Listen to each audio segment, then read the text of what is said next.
Good morning, Prof. Good morning, everyone.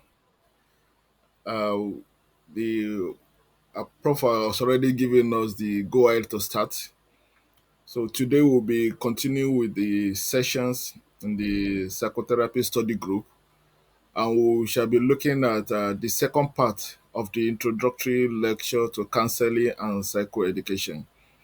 So in this session, we'll be looking at an overview of psychoeducation. I'll be presenting on behalf of Professor Owido Idofia and myself. These are the few things that we hope to cover in this agenda so that it can create room for more discussions and contributions and further additions. So we'll have an introduction. We'll look at the psychoeducation framework. We'll look at the local data and some innovative elements to add to it. As an introduction, there is the saying that goes that a tree does not move unless there is wind. And this proverb is just saying that nothing happens without reason.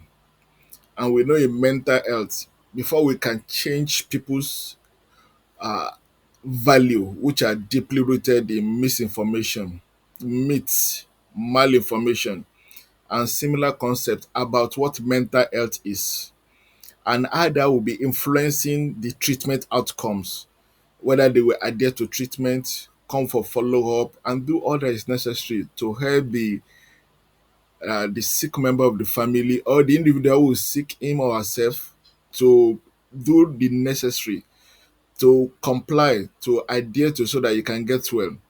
There a lot needs to be done.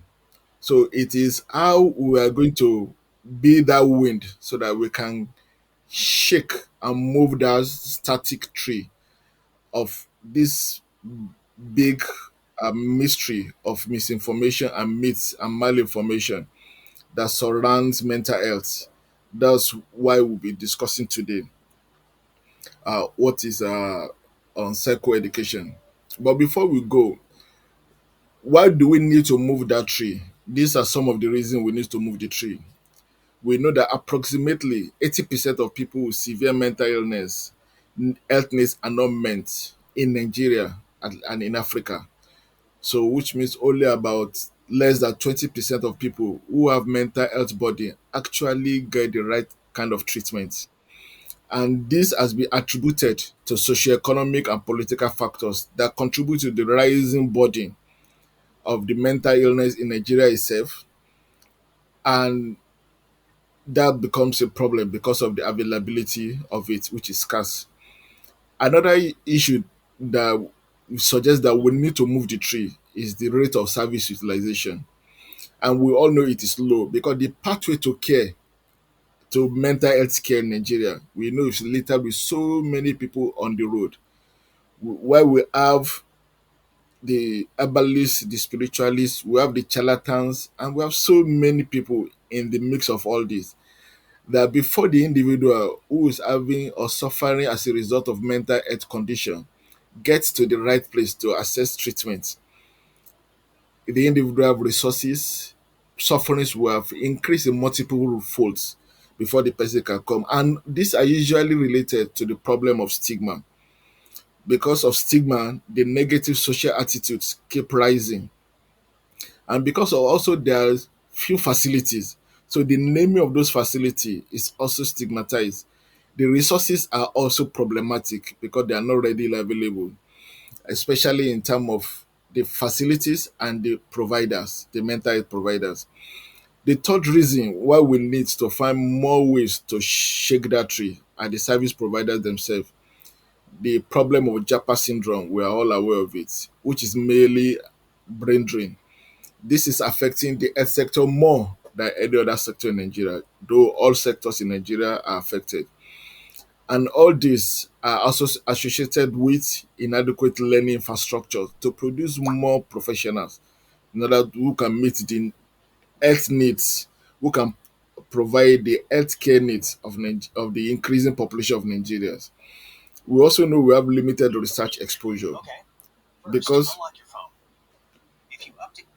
because we don't have enough uh, resources. We have the resources, but we're not providing enough support from those resources to support research, so that to guide it, and so that that can help to see that we have what can propel, what can drive the evidences that will be bringing out from research to improve the quality of the service and the provider themselves.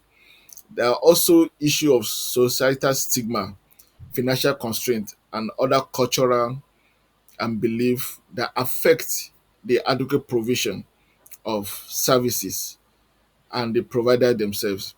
And this can be seen where how the systemic issues within Nigeria healthcare is affecting them.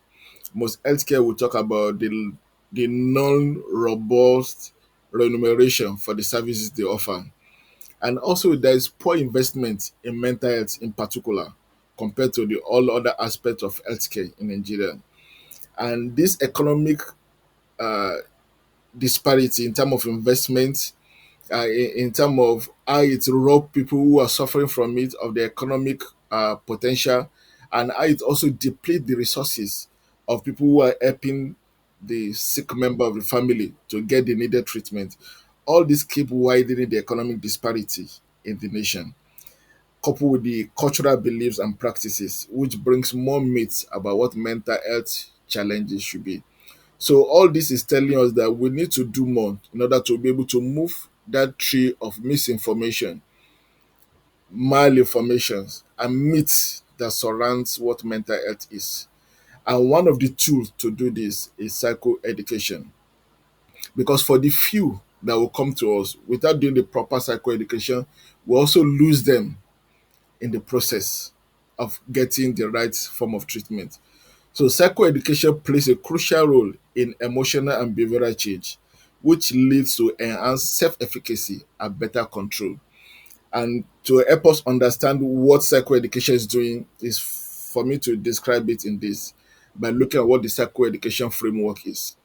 By definition, psychoeducation merges the empowerment of individuals with scientifically founded treatment expertise in an efficient manner.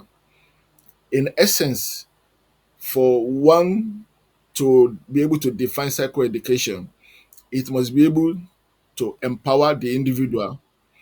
That's the information it must be able to help. And those information must be from solid scientific backings, solid scientific research, solid scientific evidence. So because without that, it will continue to move in the realm of myths. And what are those things that when we say we want to define psychoeducation that we can look at and say these are what defines psychoeducation?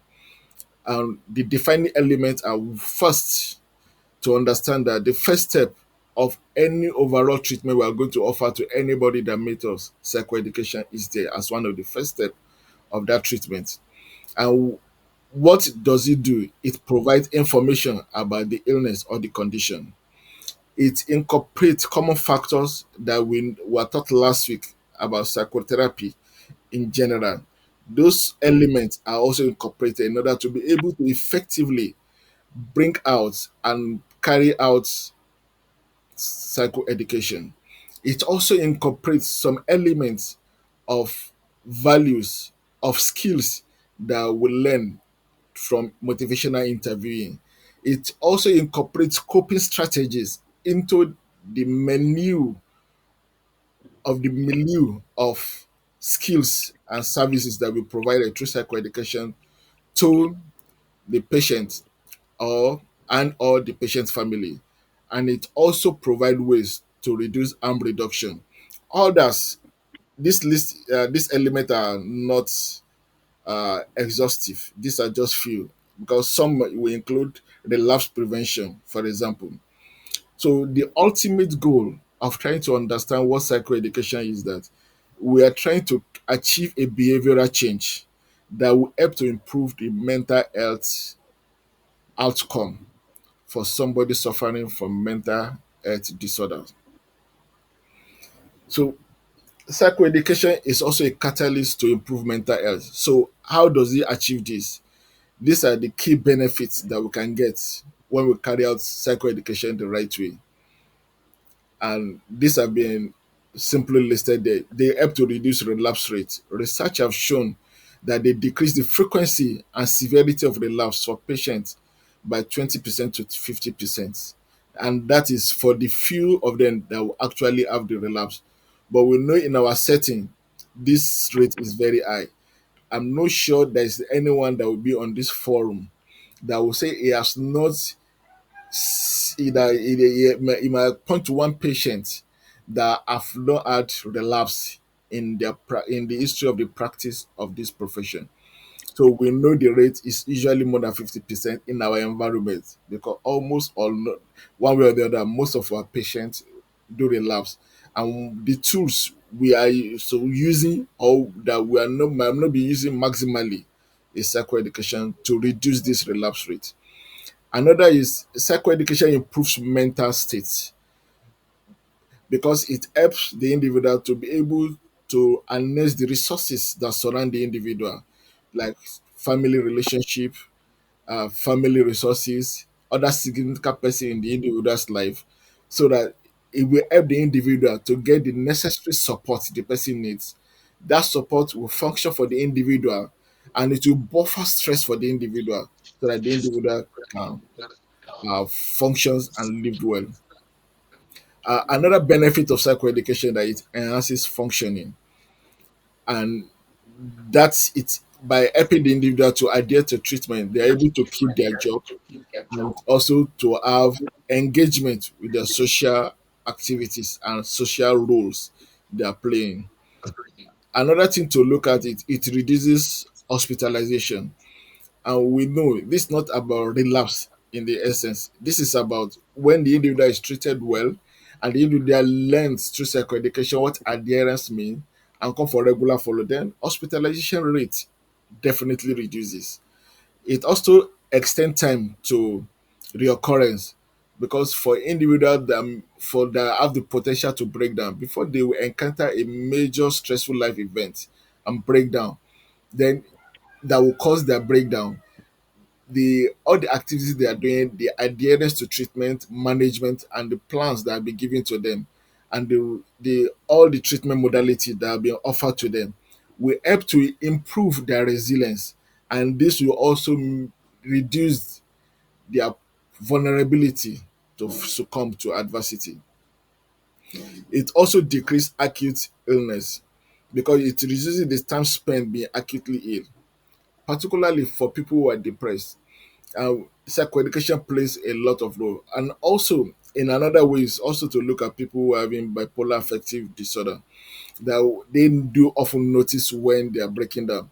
And through psychoeducation, they're able to know what to do first, the first step to take to see that they get treatment on time, so that even if they need admission, the admission will be short. It will not be until when they have reached the rock bottom that it will take a lot more resources and effort to then get them back on their feet. It also improve early warning sign detection for those people, which is also related to what I've said earlier, and it reduces psychosocial burden, not only on the person who is sick, but also on the caregiver and other significant person that's providing one form of support or the other for the individual. And so one of the things we will need to understand before we can effectively carry out psycho education is to understand the various models that exist to be able to achieve this. Because without understanding these models, it will become difficult for the individual to be sure that it's utilizing evidence-based paradigm to carry out psycho education. So I provided several of those paradigms, which are the models that have been used to bring about uh, effective psychoeducation uh, practices, and how they and this guide how they might be used in various and several forms of mental health challenges that people do face. So one of such model is information model, and this is to provide the families with knowledge about the psychiatric illness and its management. And the aim of this is to improve awareness and contribute to patient management. Another model that we use in psychoeducation is skills training model, where we would help to develop specific behaviors that will assist the ill relatives to be able to manage the illness effectively, so that this will increase their capacity to be able to do well. And this is often carried out for individuals, like where that for individuals who are providing care for people suffering from schizophrenia or dementia. So this skill training will include things like stress management skills, financial management, and other skills that will be needed for them to be able to effectively provide the needed care for this individual to function well, to recover well, and become a functional member of the community. There's also what is called the comprehensive model that combines the information model, the skill training model, and support model. And the support, so this bring the earlier first two I talk about, it added support to it in order to be able to see that the people being given this information, either the patient or the family, and will be able to effectively get uh, more information, more skills, and more techniques to be able to handle the understanding of what the illness is, and to be able to change the mythical understanding of what the illness is. That's saying that this illness have a supernatural origin. So this model will help to be able to give it right by mixing more models together.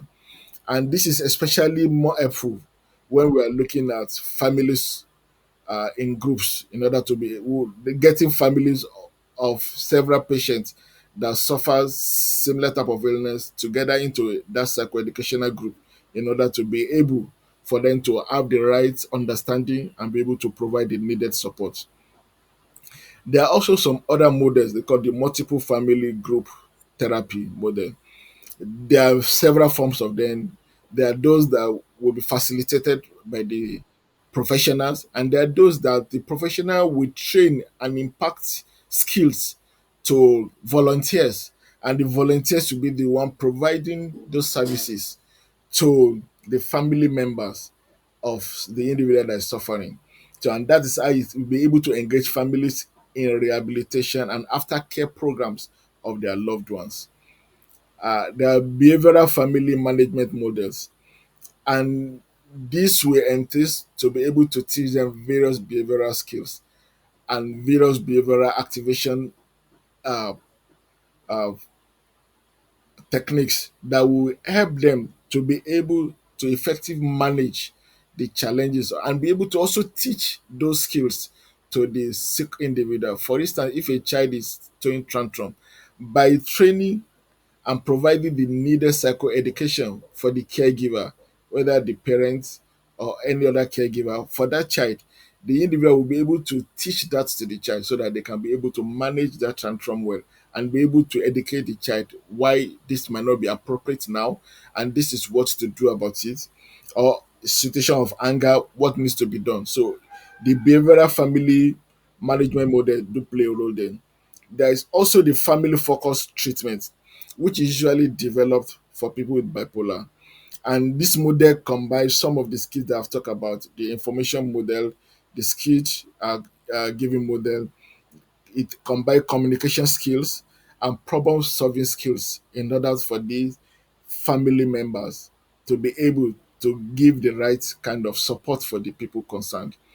And it is by not doing psychoeducation well that often affects some of the patients that we do see, especially those with bipolar affective disorder, that leads to a lot of their frequent relapse. Yes, they might enjoy those high states, but once they can be able to understand that the highs, the upside and the low side, they'll be able to balance it so that they can effectively utilize the upside to their advantage and do all the necessary things to see that the downside will not occur and will not drag them back and destroy what they were able to achieve from the eyesight. There's also peer-to-peer psychoeducation, where people, individuals with similar challenges interact with one another in order to be able to see what did they understand and correction will take place in the process, and it will help them to be able to understand why they need to do the needful to get well, to sustain their healing, and to keep moving on in in the process of healing. This helps to normalize what they are going through so that they will not see that only themselves are the people suffering from that illness. And through that way, it motivates them and create hope for them. Of course, there's the medical model, which most of us here are used to, where we just look at it that this is the cause of this illness due to some genetic neurotransmitter injuries to the brain or some nerves, that this is what causes it. The medical model is there, but it will not be as effective if you don't mix it with all the other models that I've talked about, and especially if you don't utilize it in the biopsychosocial model, which I'm sure most of us here are familiar with, the biopsychosocial model, where we look not only at the biological origin, the psychological space, and the social issues that do intertwined and play roles in the foundations of how this individual might be suffering from this disease of the mind, and so that we can be able to help them address the impact of the social and cultural factors that surrounds them. So the biopsychosocial model of understanding is very vital, and this is one of the model that is often used by most people that practice psychoeducation. So to carry out psychoeducation, how should it be carried out? Psychoeducation should not just be giving advice, which is often what we do at times in our encounter with our patient. We're quick to give advice, we're quick to make pronouncements, we're quick to profess for them and look the other way. But psychoeducation, that's not what psychoeducation is. And that is why psychoeducation will carry out in sessions. And also, we should understand that psychoeducation is throughout the life span of the illness for an individual or member of that, family member of that individual. As and so psychoeducation is not a one-time event and does not fall into the category of what we just call advice. So to do psychoeducation, there may be session, and depending on the needs of the individual that will carry. Psychoeducation is not just to give people pamphlets, leaflets that just contain barrage of information without providing the baseline for them to be able to deal with this, without giving them the needed motivation for them to be able to deal with it. We can't give them the hope that is essential. And that is why to do psychoeducation effectively, uh, we start first with information sharing. And through information sharing, we provide families and patients with knowledge about mental illness, its causes, and management. And if we effectively do this, we start with that, it helps to improve awareness and understanding, and it helps to reduce stigma and misconception that will contribute in for others that don't have this opportunity, that don't have this intervention, for them not to adhere to treatment, for them not to do the needful, to see that follow up is part and parcel of treatment. It's not that I've used my medication, I'm okay, I will just stop my medication, I need to go on. So information sharing is very important, and it's one of those early steps. And if you remember when I said that psychoeducation is one of those first steps of intervention usually provided either for the patient or for significant other in the patient's life. Uh, Another thing to look at that will be there is that after one of the session, another session is to do skill training. And skill training will need meet some of this to develop specific behavior and coping strategies to manage the illness effectively. And these are very essential, and that is why it is part and parcel of the responsibility expected for the individual that will carry out psychoeducation to understand how to carry out problem solving and communication skills in order to guide the individual or the people that are going through this. And these are very essential because without having some of these skills, then it might be difficult to do psychoeducation. At best, we'll be advising or directing rather than carry out psychoeducation. Uh, Another thing that will also take place in session is to improve the support system so that the individual can understand what the support system is, who are the people in the support system that are helpful, and what can be done about that. So usually some this might entail skills like what is the individual social cycle, and look at people who will be in the cycle who will be more helpful for the individual in the support system.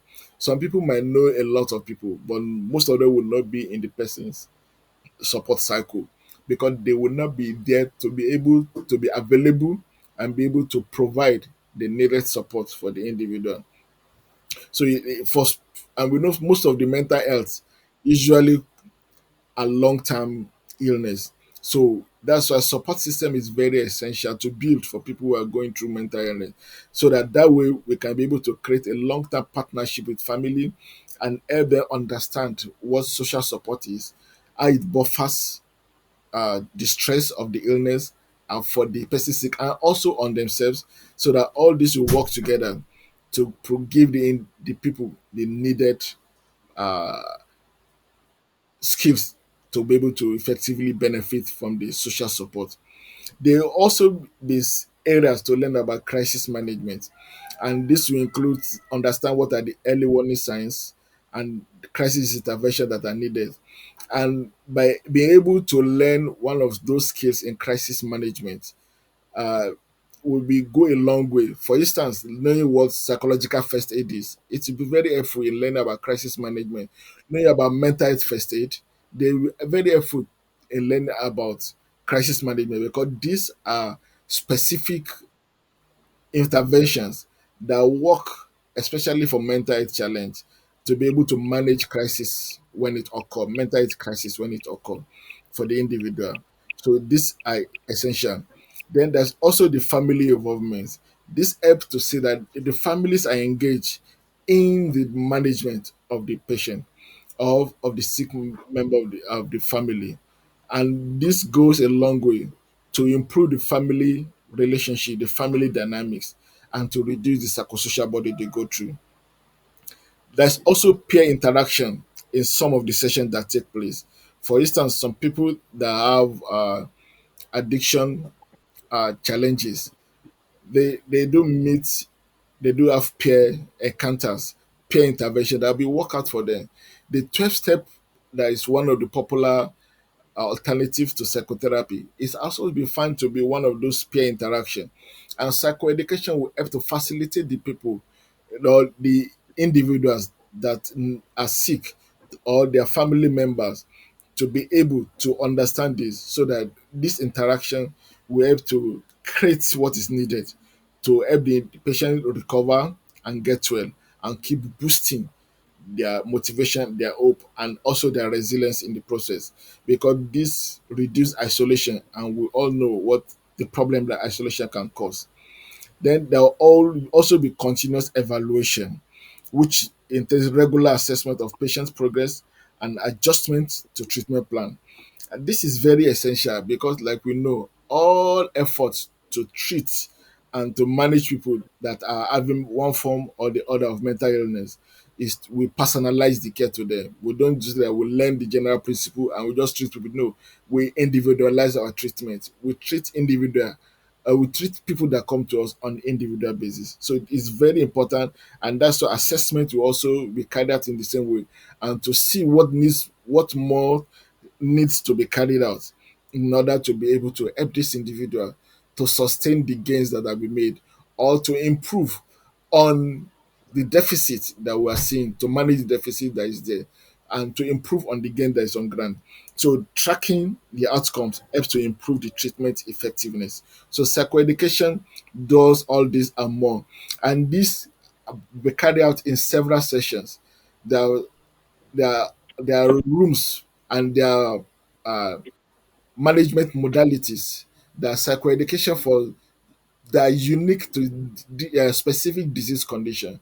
So psychoeducation can be carried out generally, but there are those that are unique to some disease condition. For instance, people that have breast cancer or prostate cancer, as a group, the the chronic nature of the illness and the psychological suffering that come with it, psychoeducation will help a lot. So it's not only in mental health challenge that only the psychoeducation will be helpful. It can also be helpful in that situation. And for people who have uh, mental health challenges, it will also go a long way to help them to see that the psychoeducation that will be given to them based on the specific mental health challenge they have will determine how long the session will be. So whether it will be one session, whether it will be 5 sessions, whether it will be 20 sessions, or whether it will be 40 sessions. But even if we carry out one session, we know that psychoeducation is usually throughout the lifespan of the illness of the individual. So improving our own knowledge, improving our capacity will go a long way. And this helps us, but the moment we understand it, we'll be able to see that this structure, we're able to see that we are doing what is scientific, and because psychoeducation is carried out in a systematic way and not just I feel like it and that's why I'm doing it. So to share with us before I conclude, to share something with us, of recent some information was sent out, a survey on psychoeducation practice for people to fill it. We're grateful for all the people that are filled, and we're also reaching out to others to please to kindly participate and fill, because this is really telling us about uh, information about our practice of psychoeducation in our own encounter, in our own practice areas, what we do about it. But this is just to give us a snippet of what the data is. The data is telling us that there is a strong knowledge base for most people that have participated in this, because the average value that we got in this case is not at the moderate level, it's at the high level. So there's a strong knowledge base. Then also there is also an understanding there is frequent utilization of psychoeducation among the people that participated in this survey. And for those that participated, they also demonstrate high level of Therefore, confidence how and doing this competence part in their ní practice of ọ̀rọ̀ psychoeducation. Akwa Ibom ló wà, In their practice of Uyo, psychoeducation. Then Uyo. also one of the areas where there is challenge is You can see our pé there is a ability, level our ability to ọmọ bí phone ṣe modify. ń gbé sí mi. Mi ì ní opportunity àti wà nínú Please, lecture yẹn, so Dr. Adegbokun, please kindly mute yourself. oh, thank you. Thank you, sir. Thank you. So, but one of the areas that we find that there is uh, it's moderate, but it's a cause of concern, especially for those that have feel this, is the barriers that are there, and those constitute challenges to the practice of psychoeducation. And these barriers are unique, especially in the cultural adaptation of the psychoeducational skills that we have to be able to provide this for our clients and to meet their needs. And based on this, we just try to provide some contextual grant to be able to provide a guide so that we can improve on our psychoeducational practices. And that is to adapt psychoeducation to the Nigerian cultural context. One of the first things we are looking at is the key cultural considerations in Nigeria. These are family system, spirituality, community support. In the family system, we know Nigeria, we are collectivistic society than other African society. So to treat an individual means that we are also engaging, whether directly or indirectly, with the extended family structure. And that is very essential that while we are providing psychoeducation, we should also have that in mind, that we are subtly or actively dealing with the extended family system, so that whatever we do will not be undone by the extended family system. So it's very essential that we should be able to have this at the back of our mind when we are doing psychoeducation. And that's why it's often recommended that we should get family members to be part and parcel of this. They are very essential, because without that, it can be a major barrier, a major obstacle for the psychoeducation that we have done to have impact that we are looking for, and to see the outcome that we are yearning for. Another thing to also look at is in the family system is that in the African context and Nigeria, we were called in an hierarchical structure, and that is where the family values like. So the elders are respected, and they are seen to be on the utmost form, on top of the family system. And we also know research has shown what the elderly have lost in terms of their agility and strength, they compensated for it in terms of their wisdom. So, and in the African context, especially in Nigeria, when we are carrying out psychoeducation, we need to understand where the person or the people we're interacting with or we're giving this intervention belongs to in that hierarchical structure, because that will help to modify, that will help to adapt what we are offering to meet their Thank you. needs so that they can be able to engage and benefit maximally from it. So, also we have also been talking about cultural competence all along in some of most of our presentations so far, but this is also emphasizing that the cultural competence is also very important, and we all belong in this culture, and knowing it means that we will be culturally competent. So we also learn to attune ourselves to because when we the situation we find ourselves in might also need for us to be able to modify our cultural competency so that we will not be doing a counterproductive engagement when we're dealing with it. And that is very essential. And this also shows that psychoeducation is one of those effective things that we do, especially when we call for family meeting, when we call for family intervention. And this is where, especially the hierarchical structure of that is very vital in trying to see that we achieve this. Another thing that's also important to look at is incorporating the faith of the individual into the psychoeducational process, because we know, whether we like it or not, our understanding of what are the causes of mental are supernatural in nature, and the supernatural is usually based or defined from the faith of the individual.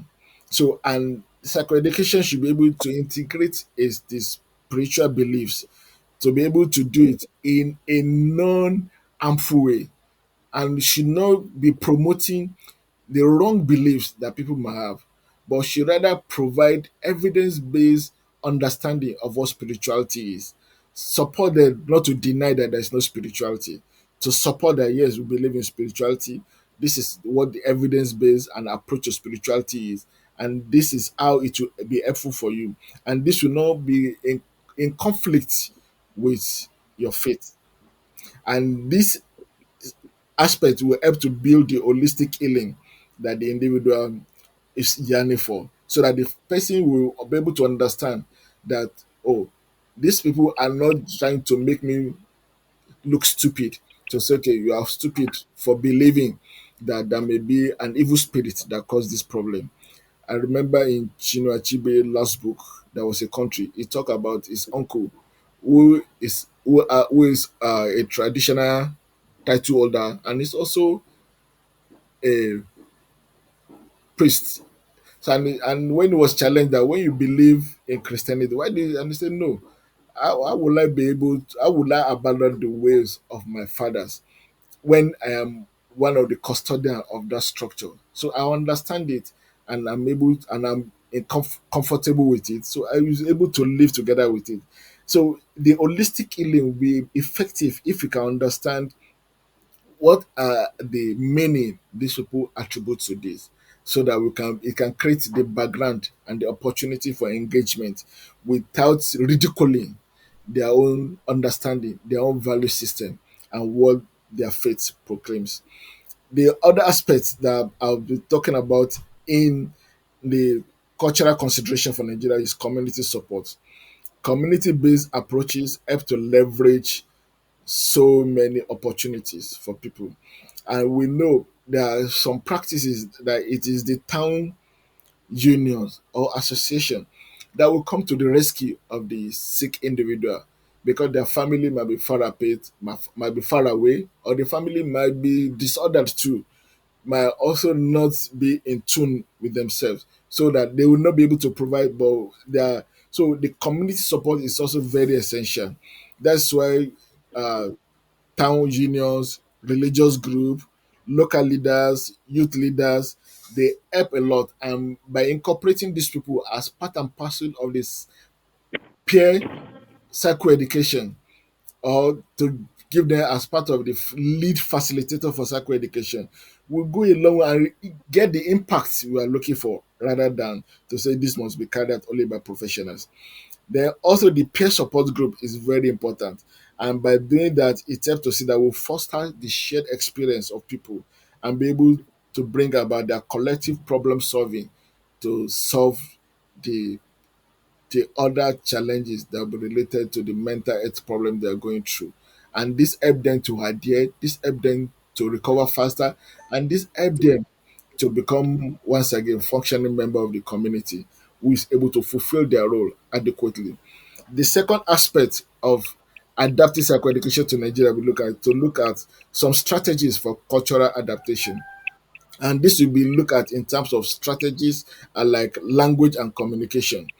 And it's part of the barriers, because it's difficult often to be able to carry out psychoeducation in some of our local dialects, because our primary language of learning is English, and that we understand. But when we try to bring it to our local, it can be very challenging and cumbersome. So, and this is those are one of the areas why the barrier aspect of the survey we have done is also telling to what we are familiar with in our experiential learning. So we know when we see people that don't understand English, try to do psychoeducation can be very challenging. And that may be one of the reasons why people might not do psychoeducation and might leave it for such individual that needs it. And we have gone a long way to help that person to continue on this journey of healing faster and with better outcome. And also, when we are doing psychoeducation, we should try to avoid technical jargon, because without that, we will end up confusing people a lot. I know in the past we do, for instance, if we are doing psychoeducation addiction, people will come and talk about harmful use, others substance use, substance abuse, substance misuse. So those can be confusing for them, and that's why the newer versions of the manual that we use are very helpful to familiarize ourselves with the DSM-5 and the ICD-11. And the way they've described this, I've tried to take out those confusion that are inherent there. And that way, it helps the communication to be better. So when we use what we learn, which means technical meaning to us, when we use it with other people, they will interpret it in their own way, and that can lead to a more misinformation, more misapplication of other what we are trying to prevent. Uh, Cultural sensitivity training for provider is also very essential, and I've tried to talk about this in the first slide about the need to appreciate our cultural sensitivity, our hierarchical nature of our family system, collectivistic family system, and those other things that I've mentioned in terms of the faiths, in terms of the community support. Because without understanding that, we cannot be sensitive as providers to meet the needs of the people that we are trying to give psychoeducation to. And also, we must tailor the content of the psychoeducation to reflect the Nigerian cultural value, so that because without that, the individual we are treating will be living in this cultural value. I will be living in the family, will be living in the community and the spiritual sphere of the community. So if you cannot tailor it to it, it's likely that those things will serve as counters to what we are doing. And the hope we're hoping to get, that the less than 20% that actually comes to us, that have mental, that do come to us, we don't lose them too, so that we can help them get the needed treatment and they recover faster. And this should be helpful to help address the common myths and misconception about mental health in a culturally respectful way. In summary, today I've tried to talk about psychoeducation as being a powerful tool for improving mental health outcomes because we empower people and individuals with the knowledge and skills to manage mental health condition. In Nigeria, especially, psychoeducation must be culturally adapted to address the unique needs of the population, including the importance of family systems, spirituality, and community support. And in this area, we are calling for people to do more research because that's one of the way we have documented evidence and we'll be able to keep improving on it. Because if we don't do research, we will not be able to understand where we are, what needs to be done, and where we should go to from there. And evidence shows that psychoeducation reduces relapse rates, improves mental state, and enhances functioning. But its effectiveness in Nigeria is hindered by several barriers, and our survey did point to this. And some of the barriers, the surveys among the practitioner, and we and there are barriers there. And if you go to the patient, then they probably will talk more about stigma, about the lack of resources, and their cultural beliefs that what we are telling them is in conflict with. And that's why, without us mastering this, without us doing it with evidence, we'll not be able to help the people to be able to appreciate their cultural beliefs and follow the evidence to get to it. You should not always be in the habit of telling them you are stupid, this your belief is rubbish, this your because that is where they grew up. That is how they are made along the line. So it's better that if we want to change this, we need to be able to put it in the cultural sensitivity so that it will be able to be acceptable for them. And that is the strategies for cultural adaptation, like language, collaborating with traditional rulers, and developing tailored content will go a long way to be able to achieve this. In conclusion, the right practice of psychoeducation in Nigeria will promote mental health care and will reduce stigma, will improve treatment adherence, and ultimately enhance the mental well-being of individuals and community across the country. I hope this little introduction to psychoeducation will help us to understand that psychoeducation is one of such skills that we do have, we do use, but we are not perhaps using it in the most structured way that it is expected, in a more adaptive way that we need to have done, that we need research to be able to carry that out, and in such a way that will meet the needs, that will be sensitive to what the clients, the patients, and their family and significant others are yearning for them to be able to comply and be able so that we can meet their needs. Thank you very much once again. This will be the end of my presentation here, while Prof will take over so that the discussions, comments, and contribution will follow. Thank you.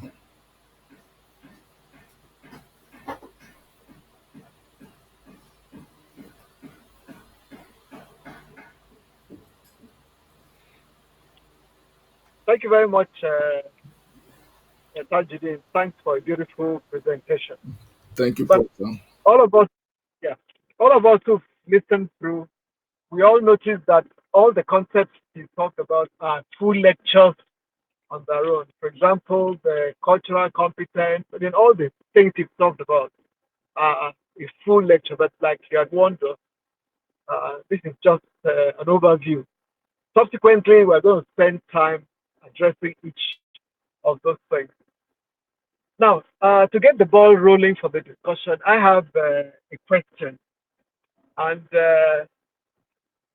it became more obvious to me. For some 4 years, I stopped doing clinical practice. I was an administrator. Then, when I came back to clinical practice, each time my residents are presenting patients and discussing management, the first thing they do is tell me they do psychoeducation. Every time they'll do psychoeducation. And I keep wondering, is there a difference between psychoeducation and health education? So that's the question for you. Is health is psycho, what's the difference between health education done in psychiatry and psychoeducation? Are they distinct? Can we differentiate one from the other? are the residents right in every patient they see? How do you manage the patient when I ask tell me I do psychoeducation? I hope you understand my question.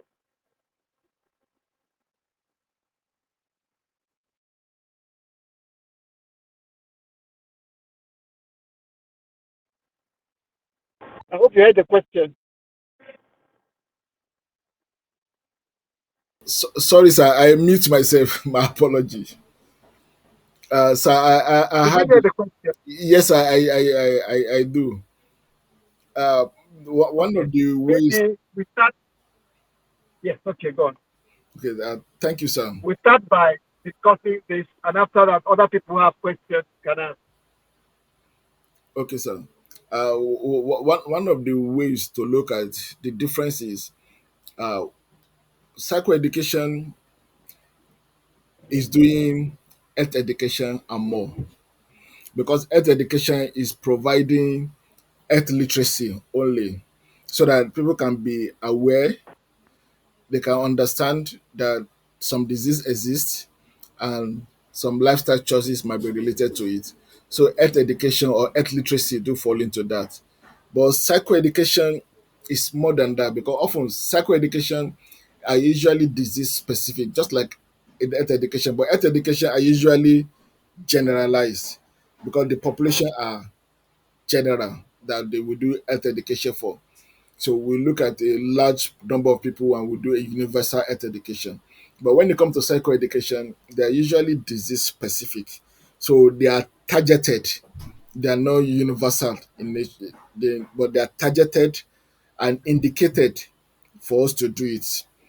And like I've said, health education, the main goal is just for people to become literate in it, to become more aware about it. But in psychoeducation, we are trying to empower the people, the individual suffering, or the support group, the significant others, to be able to see that this individual or the individual on his own will adhere with the right understanding of what the illness is, will adhere with the treatment modality that is given, because the psychoeducation is also providing the treatment in the process, and will help the individual to comply with the management modality and be able to understand what might be the challenges that might come with the treatment the individual is going through and what to do if those challenges should come, and to understand what relapse might look like and what to do if those signs are coming. So psychoeducation, we do all this, but health education doesn't go to that depth and is often not as structured and not serialized in sessions like psychoeducation, because psychoeducation, like a portal that is in sessions, will pick things in systematic way and will look at it. But often health education usually just look and cover some specific things about general well-being mainly, and people should be aware of it. And that's why at times health education doesn't bring about behavioral change. People are just aware, but it doesn't lead to the expected change. And that is why, for example, in the management or in the primary prevention of addiction, of drug use generally. So and that's why they telling people that uh, your brain is that the brain on drug is like a brain that is being fried. It's like a egg being fried. Those knowledge are just scary tactics, but they are not educational in their own way to provide the psycho education that is needed to bring about that change. And that's why interventions are being designed now to see that they meet those specific needs. And that's where psycho education is, to see that they meet those needs and can bring about the change. And that is why the difference lies there. One brings about, the other empowers so that the individual can do what is expected, so that we can see the actual behavioral change. It's not just to enlighten the people concerned. There can be many approaches to psychoeducation, which often might not be with health education. So overall, uh, for health education, usually professional carried it out. But for psychoeducation, professionals, service users, family member who have been trained help to carry out all this. And both can be culturally adapted, but one needs more cultural sensitivity for it to bring about the empowerment and to lead to that behavioral change that we need to. So I don't know if this my little uh, ranting about it is able to bring out the differences between the two, that what education is and what psychoeducation is. That one is broader in terms of what it gives, and the other is more targeted. So I hope this contributed, and we people can be able to add more to this, and the discussion continue. Thank you very much, sir. All right, thank you very much, Sajid. I have some other questions, but let me give other people opportunity.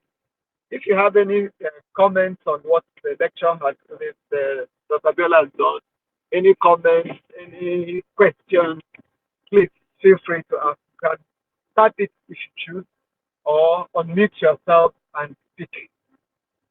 Remember to mute back yourself when you are through. So anybody with questions can either type or mute and ask the question.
Please kindly make comments, ask questions, make contributions, please.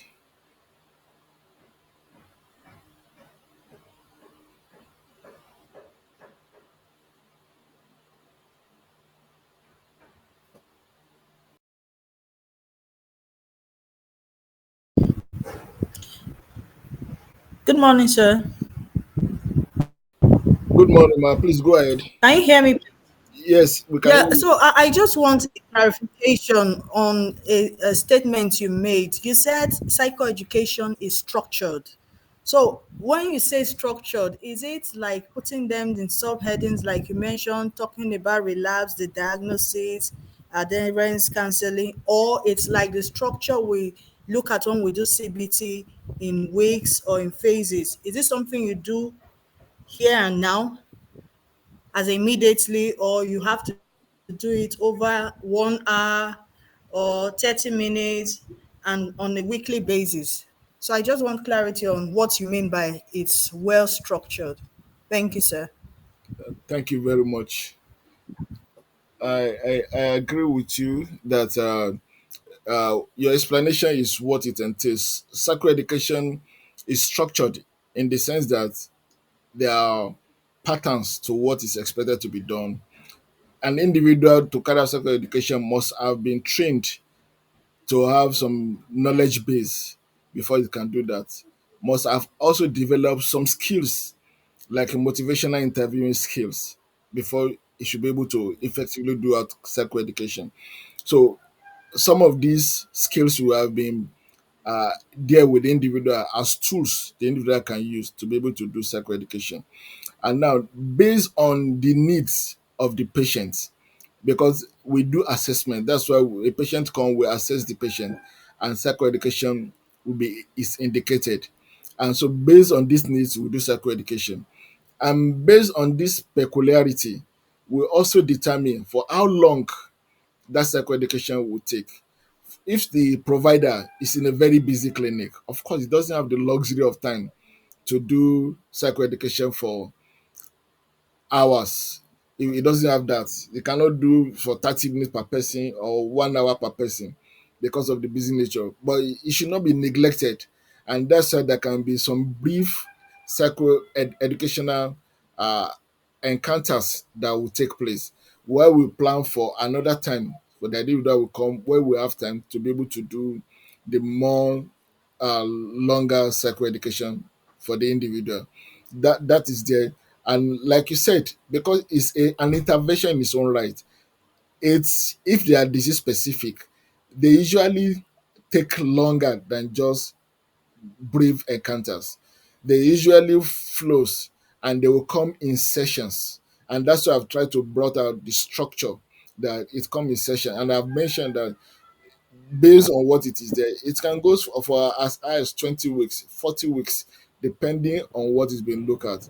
For instance, for people in a drug treatment center, for example, psychoeducation can be introduced as part and parcel of the inpatient treatment or even outpatient treatment. And this will now follow looking and pick each in a graded way to see that the needs and what is expected to bring about the empowerment of the individuals or the people who are engaging with it so that that will lead to the behavioral change will take place. So it is structured, it can be structured to like those psychotherapy modalities that we're aware of. Another thing which I didn't mention in the presentation also is the psychoeducation is also there littered in most of the psychotherapeutic modalities that exist. For some of them, it might even be the first session that you do.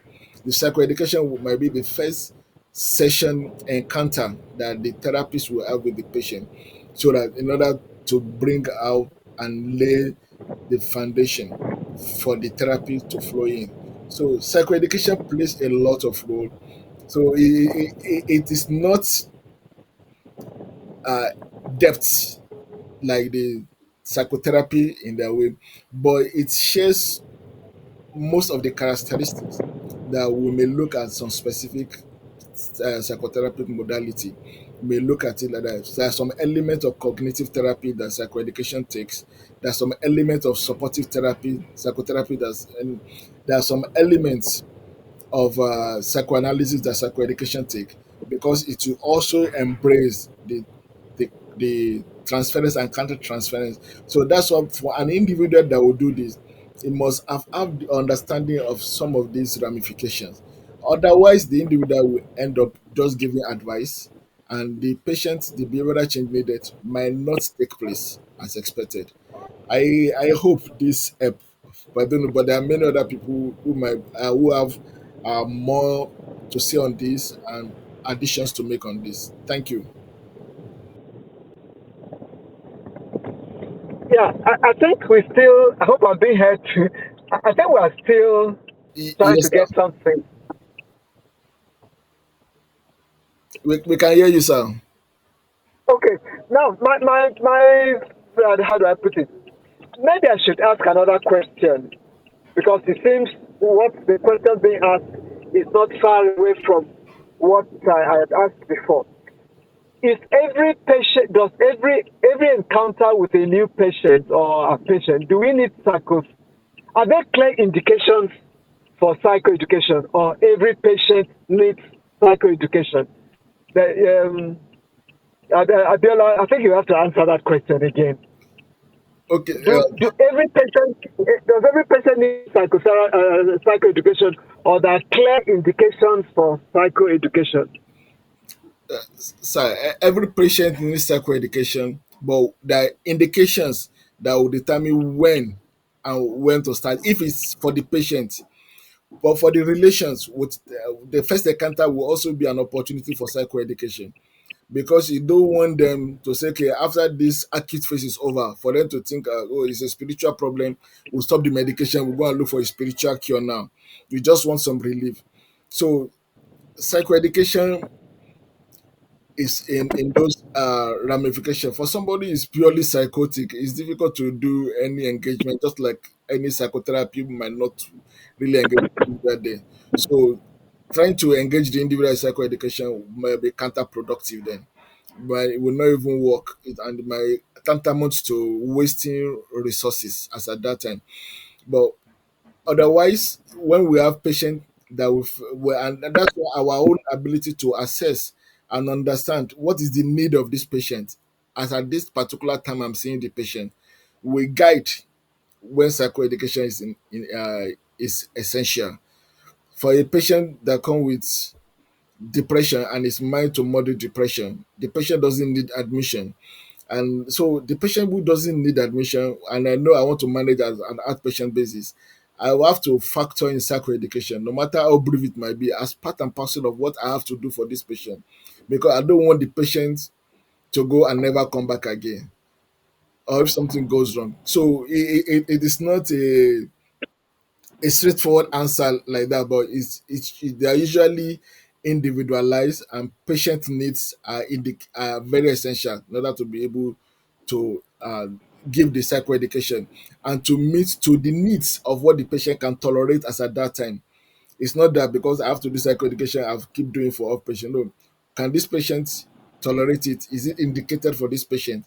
If it's not, then we don't do it, because it's not like I say, it's not universal like health education. It's not universal that we just do it for. No, it is indicated, and that is part of the skills that we develop as we learn mental health during the clerkship, during the training. Those things were impacted, and that's why when we see a patient, we know, okay, this individual we need psychoeducation and I needs to do it. For somebody who is a multiple substance user who come in without any other problem, but we know, of course, there is psychopathology of substance use, but this individual can engage. So psychoeducation is indicated right and right away for the individual as part of what will take place in that first encounter. As a somebody who come in frankly psychotic, the engagement might not be there. So it might be a waste of resources for that. So I just want to believe that the nuance is where this lies. And this as training is there. And that's also part of what you have said. The supervision also help to uh, supervision also helps to the individual to be able to understand those nuances so that they don't waste time. There might be some people who might come in with depression, but they are suicidal. So psychoeducation will not be the focus now. It's out to get this person to be admitted, even if it's mild, even if it's moderate depression. If there is suicidality, then we try to see that let's get this person into treatment, then other things can follow. So that we want to preserve life. We don't want to do things, waste resources in what might not be needed as at that time. Thank you very much, sir.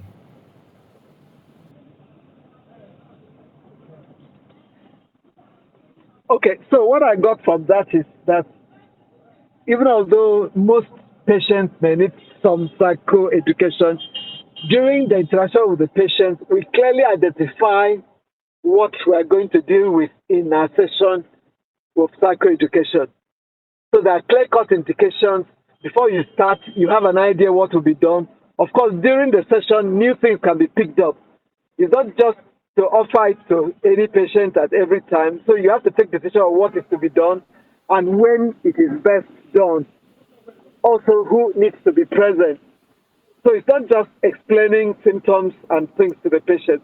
There are clear-cut indications, clear-cut when it will be done, clear-cut decisions on who ought to be present and how long it's going to be done. And you need to remember very well that one of the aims is behavioral change. So we have an idea how many sessions will be required until the specific behavioral changes we want are seen. Okay, thanks a lot, Dr. Abiola. Are there any other questions or comments? Please, let's just indicate or open up if nobody's talking and ask your questions or drop your comments. Thank you very much, sir.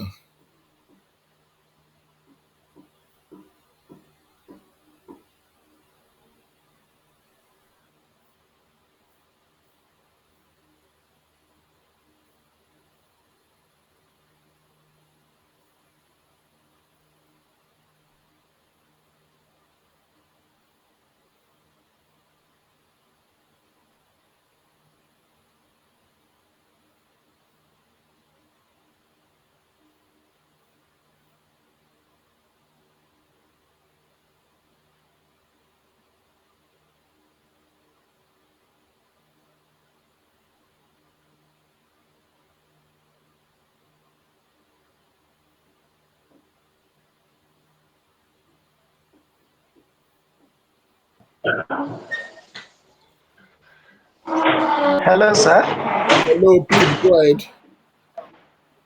All Please right. go ahead, sir. Good day, sir. Good day, sir. Uh, Sorry, my name is Dr. Salio.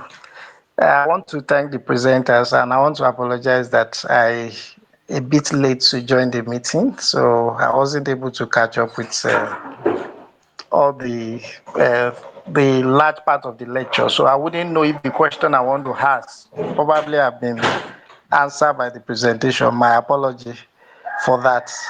So my question is, there's a concept of what we call an insight-oriented psychotherapy. I don't know if that exists, but we use that a lot in when sometimes one would engage our patient, particularly those who feel that we had problem with insight and we needed to psychoeducate the patient. So my questions would be that in that aspect, is it part of psychoeducations that we are talking about when we talk about the insight-oriented psychotherapy, or there are clear distinctions? Is not part of psychoeducations. Thank you, sir. Thank you very much. That's a very practical question, and that do come up often because, like you said, we're in a clinical encounter, and the next thing is let's invite so and so to come and do insight oriented psychotherapy. The challenge is most of what might be done at best, whoever we invite, is to do psychoeducation. That might be what have taken place, but it will be called insight oriented therapy in quotes, because insight oriented psychotherapy is one of the modalities from psychodynamics. Because, like we know, psychodynamics, you have to go and probe what is there in the past. Because if you can't understand what is there in the past, understand the relational dynamics in the past, what are the buried issues in the past, what are those eating or the eating maladaptive coping mechanism, or that's the defense mechanism that deal with the individual in the past, then it will be difficult to be able to help this individual to have insight into what you are trying to do. And that is where insight oriented psychotherapy is about.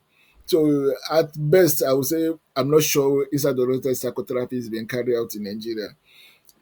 Our teachers do that, but I'm not sure if our journalists know what it takes and what it entails.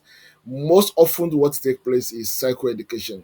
Is what we do, but we may call it insight-oriented psychotherapy, because insight-oriented psychotherapy takes more, because it takes all those dynamics that the psychoanalysts talk about, and I've tried to mention them: the past, identification of differences, free association, uh, and the likes that take place then. So without ability to probe and get back to that long time ago where the transference issues are, and where those things are, we can't be able to address them. Then what we are trying to get at, I will call the insight oriented psychotherapy, it's not what we are doing. I don't think it's part of what we are practicing. What we are doing is probably psychoeducation at best, or we do some little counseling for the individual in our clinical encounter, for those clinical scenarios that have taken place. I don't know if this is helpful in any way. If there may be more comment on this, thank you. Thank you, sir. It did, sir. It did. Thank you, sir. Thank you, sir.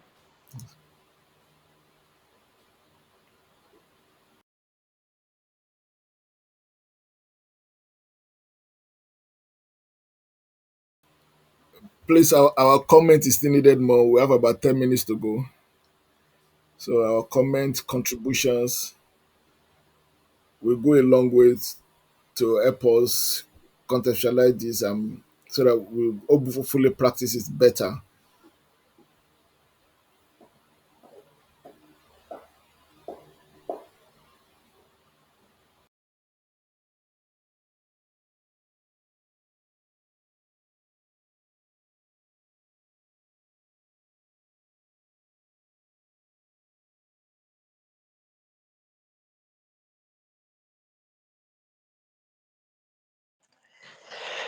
Hello, sir.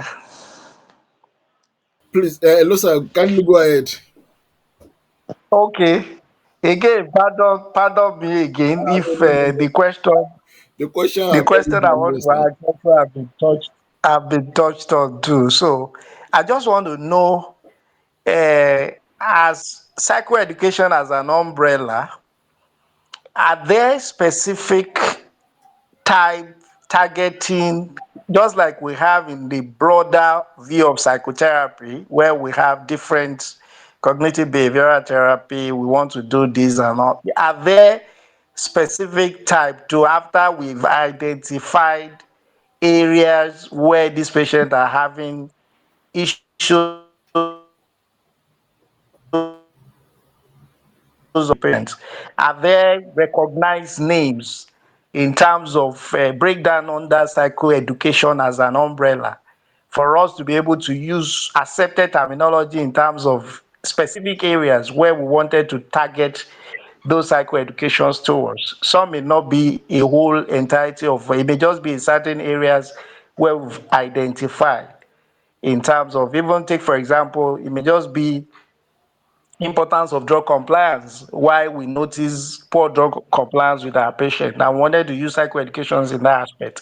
Are there recognized terminology specific to those, in terms of where we want to detail our plan, as part of our plan when we are seeing our patients? Thank you, sir.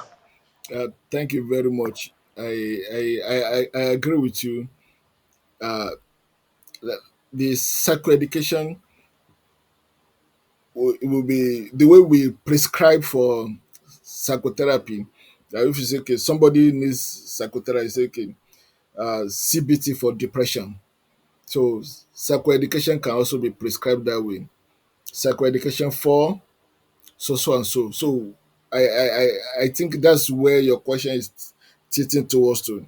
So the psychoeducation can be prescribed for specific symptoms, can be prescribed for disease conditions, and the multiple of all other issues that may come. It can be prescribed for distress. That's why I say psychoeducation might have role in people who work in oncology, for example, which is part of what the psycho-oncology team we need to be adept in and understand, be able to practice.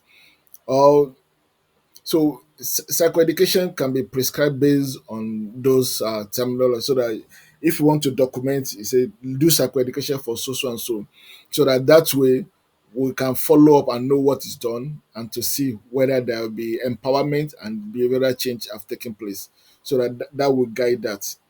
I I don't know if this short answer do address that. If there may be something I've left out, Yes. you can help me out. Yeah, thank you so much, sir. Is the area of psycho-oncology that you made mention of that draw my memory back to the what you talk about, the need for psychoeducation on possible distress. So there's a concept, there's a tool in psycho-oncology that more often it's a regular tool that you use. That's the distress thermometer for those either cancer survivors or those who are just recently diagnosed. So Yes. And so you can prescribe psychoeducation for that, and which means the person that will do it must have had training in knowing what to do to be able to address that. If the person don't know how to help people deal with distress, how to manage stress, then it's be the person cannot do psychoeducation for such individual. If you cannot help people to know how to manage crisis, the individual cannot be successful in doing psychoeducation for the individual in that process. So I agree with you, and it flows that way. absolutely. Thank you so Thank much, you sir. so much. Yes. Uh, Miss Anne, please kindly go ahead. Chair Mary, go. Good morning, sir. Good morning, everyone. Good Oh, morning. sorry. Yes. Please, just Dr. Sally, you mentioned psycho-oncology, and I decided to ask this question because I know that I've been to at least a psycho-oncology session, and what they actually do there is just pick a particular cancer and talk about it in a month. And after quiz, they do some cognitive restructuring, kind of positive confessions and all that. So is that psychoeducation where you just teach cancer? You don't, and you also emphasize that there has to be a behavioral change. And it's not like they are really assessing at the end of that session if there is a behavioral change for these patients and their caregivers. Can we say it's psychoeducation? Thank you. Okay, thank you very much. Like as we pointed out, there have been many modalities of what has been practiced in some other specialization in medicine. Because psychoeducation is one of such. So, but we cannot say we are doing cognitive behavioral therapy for the people who are having those who are having the oncological challenges. And if you look at the pattern of what has been done, most of these are the element of psychoeducation. And like I do tell you us that some of the skills that is used in psychoeducation are also borrowed from some of these modalities of therapy, whether it's cognitive behavioral therapy, whether it's uh, supportive psychotherapy, and the likes of behavioral activation. Some of these elements are borrowed there. And like I did mention also, some of the first session in some of the recognized modality of management will also be psychoeducation, but in that disease specific condition. So, but we can use some of these therapeutic modality, whether CBT or other ones, to borrow some element in it to manage distress. It doesn't mean it is treating a disease condition. We're just borrowing something to manage distress that the people might be going through. So, and that will be used. So we will not say we are doing, of course, basically I'm a CBT therapist, I'm helping the individual to overcome distress, but you are not using it to manage a disease condition in that situation. So, like in the psychoecology case, if you borrow some element of things from CBT, just to help them to manage their distress, but you are not using it as the depth management that's being practiced as a CBT therapist to manage a specific disease condition. So, at best, improving one's psychoeducational skills will be helpful to be able to do this well. And that is one of the things that Prof said, that what are the indications for psychoeducation? And when we know what do we want this person to benefit from, that will be an indication for psychoeducation. I want this person not to relapse again. That will be an indication for psychoeducation. I want this individual to overcome the distress, just as mentioned by Dr. Sally using the distress thermometer. That would be an indication for psychoeducation. But you see, the psychoeducation is taking the different shape of what is supposed to be used for at that particular time. And that is why having this background skills of how to manage crisis, how to manage distress, how to solve problem, how to provide support, how to do some form of reframing, not necessarily cognitive restructuring, but how to do some form of reframing, cognitive reframing will take a place there. It's not that one will be able to do the full fledged or what cognitive restructuring entails, but this one is just to do some little cognitive reframing in order to help these people to do well. And that is why part and parcel of what should take place in such a center is to be able to people that are not responding to those first interventions that are being done. That's why psychoeducation is also an intervention, and that's why it's part of the element, one of the first intervention encounter that some people might get when they come for assessment. So if that is not working, then a proper assessment or more assessment will be done and say, okay, if this person is having depression, then you go and get a specific therapy for that.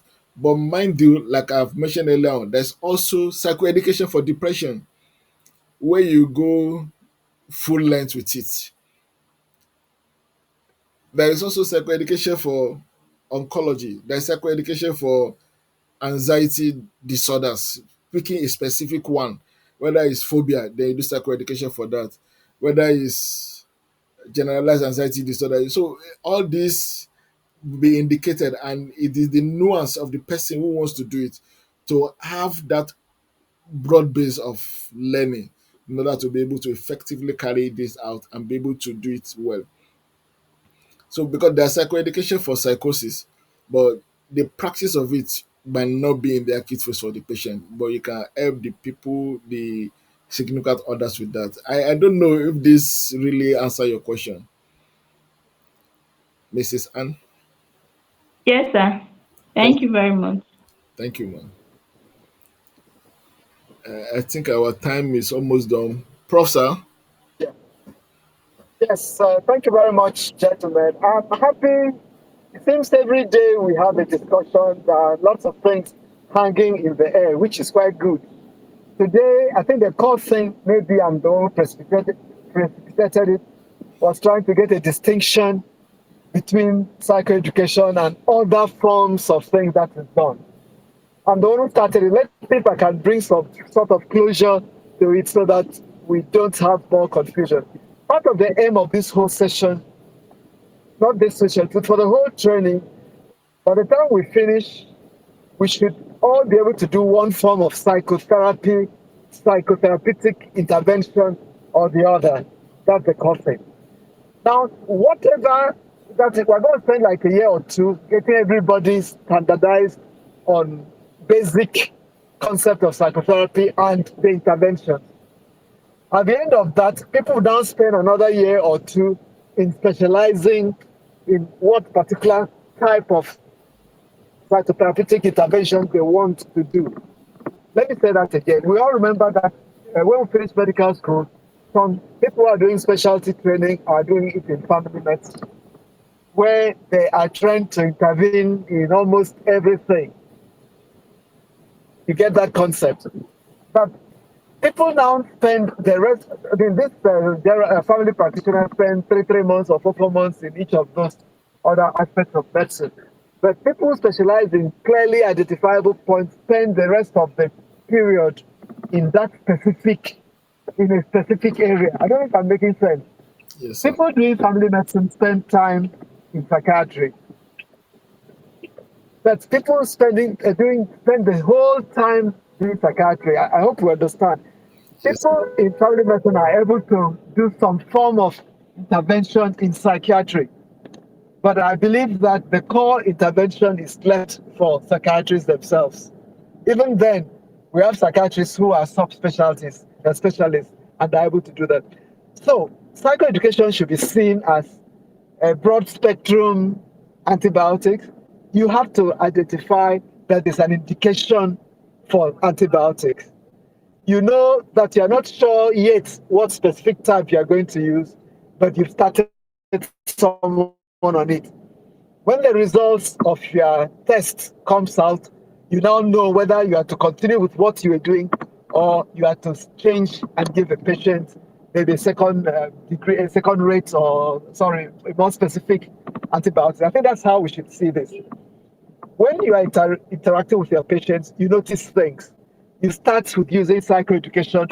In the process, you are getting more information. Like at the time you did said, your first session is going to be a broad spectrum kind of psycho education, during which time you are getting more information and you can refer that patient to a more specific form of treatment, or you yourself can switch over to a more specific psychotherapeutic intervention depending on the indication and your training in it. I hope that helps tidy up things. I honestly hope so. Luckily for us, I think Yes. that's the beauty of these sessions. By the time we finish, there's always something lingering. And let's honestly hope that the discussions that will follow in the rest of the week would help clarify things and let people know exactly what the differences are, what are the indications, and where you should now transfer a patient to a more specific type of psychotherapeutic intervention. So thank you very much, gentlemen and ladies, for participating and talking with us. I hope you all remember that today I've given a little hint on how the progression in our training is going to be. In a year or two, everybody in the group would be able to do some intervention. By the time we finish, we are going to have specific lectures in each of those psychotherapeutic interventions. And we are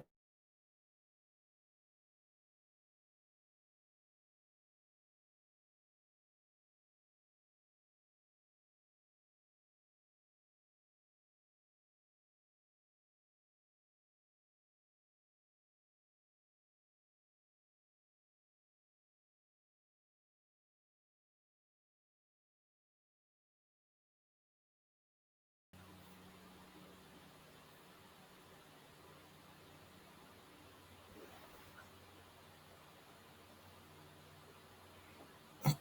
Hello, sir.